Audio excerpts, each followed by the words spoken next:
In today's video, I'm going to teach you how to combine Microsoft Loop and Copilot to plan, run, and follow up on your meetings in half the time.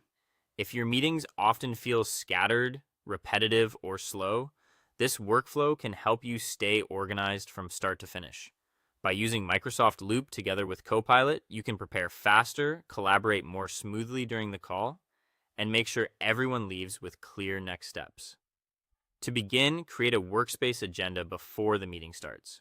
Open a new Microsoft Loop page, or if it makes more sense for your team, embed a Loop component directly into your Outlook invite or Teams chat. This gives everyone a shared place to work from right away. Once that space is ready, ask Copilot to generate a meeting agenda based on your project goals.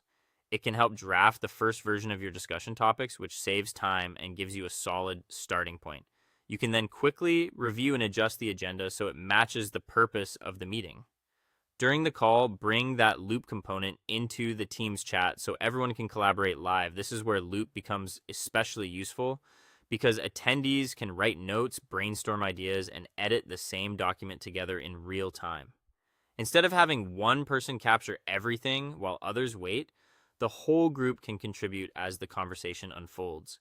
This keeps the meeting more interactive and helps reduce missed details. If the discussion starts getting long or complex, use Copilot for a quick summary while the meeting is still happening. Open Copilot in Teams or Loop and ask it to summarize the discussion so far. You can also ask it to highlight major decisions or point out any open questions that still need attention. This is a helpful way to bring everyone back into alignment without stopping the flow of the meeting.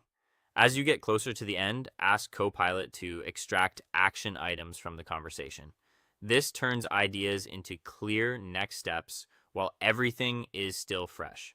Place those tasks directly into a Loop task list component, then assign each item to the appropriate team member and add specific due dates. That makes follow-up much easier and gives the team a clear record of ownership and timing. After the meeting, share the recap by copying the Loop link into a follow-up message or a shared